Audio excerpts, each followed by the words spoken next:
colocar aqui para você analisar essa questão. Aliás, é uma questão extremamente importante. Nós estamos vivendo mais uma vez, que não é novidade, mas dessa vez mais forte, o colapso no transporte público da capital baiana.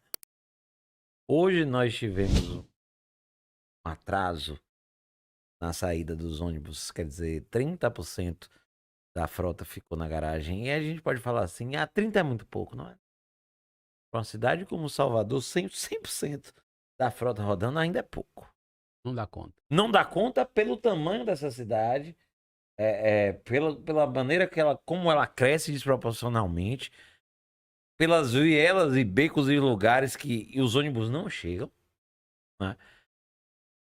E ônibus, carcaças, velhos, uma frota obsoleta, né?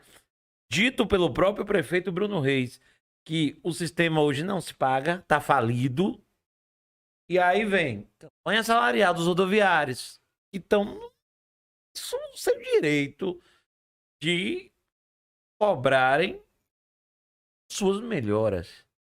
Mas aí tem a população que sofre. O que é que tá o mistério aí, Kleber? Porque você tira, como foram os empresários que durante 50, 60 anos enriqueceram, que hoje tem dinheiro para sustentar gerações e gerações espanhóis, enfim, tô dizendo que só gringos não, mas muita gente se beneficiou e fez transporte e empresas de transporte, né?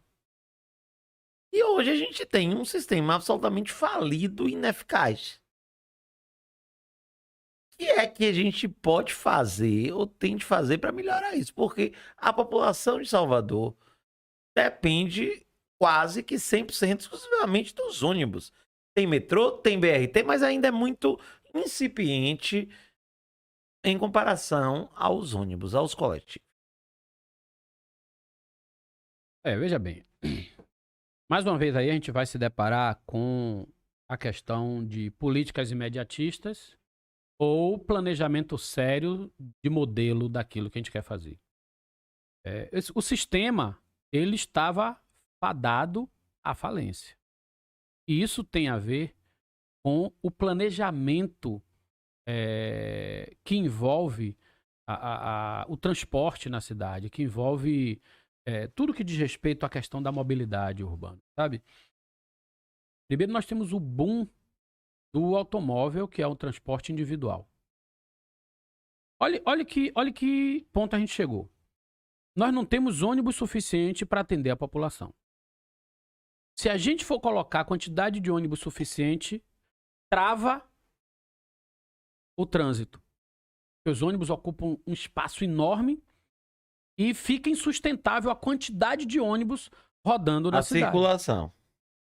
Ou seja, o sistema estava fadado à falência. Isso tem mais a ver com um planejamento equivocado da cidade, do que diz respeito à mobilidade, do que qualquer outra coisa.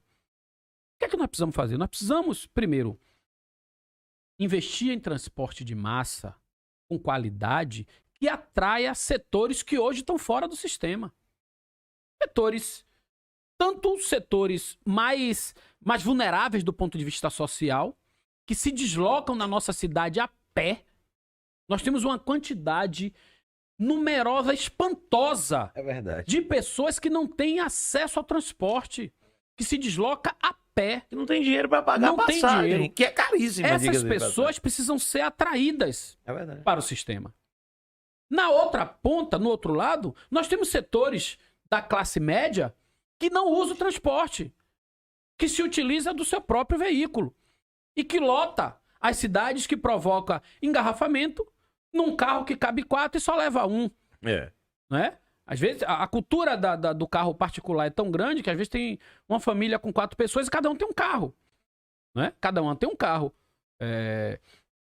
Então, já começa por aí. A gente precisa investir em transporte de massa, mas transporte de massa que qualidade e barato, que atraia as pessoas, e dessa forma o sistema passa a ser autossustentável. Porque você aumenta o cliente, você aumenta o número de pessoas. Isso é um dado.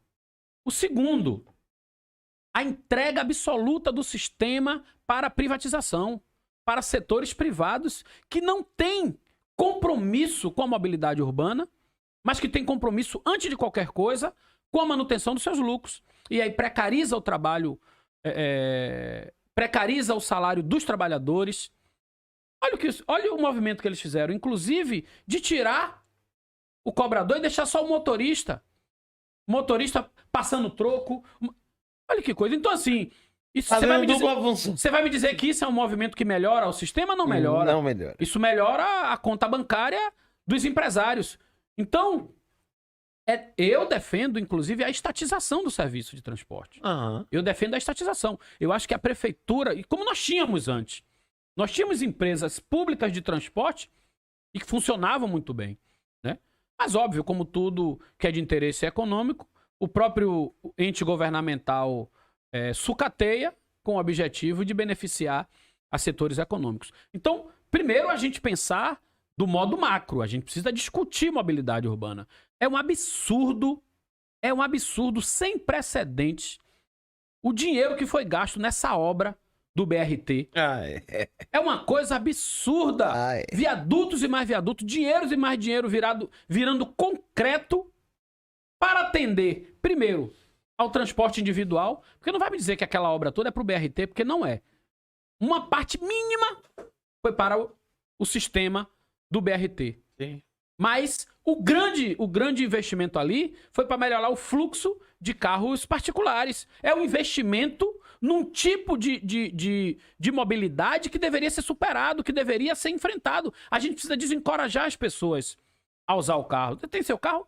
Deixa lá. Você sai de ônibus, você sai de metrô. Então é necessário a gente pensar a reorganização disso. Para além disso, a gente tem absoluta irresponsabilidade do poder público municipal na gerência desse sistema e na relação com esse setor empresarial que tem um nível, uma capacidade de pressão gigantesca, né, que submete ou conta com a conivência dos prefeitos, né, e que sucedem ali subsídios, que concedem aumentos consecutivos, piorando as condições e as possibilidades de acesso ao transporte para a nossa população, afastando mais pessoas do sistema, porque à medida que vai ficando mais caro, as pessoas vão podendo se deslocar menos, né, usar menos o sistema. Então, é um problema gravíssimo que precisa ser enfrentado com muita seriedade.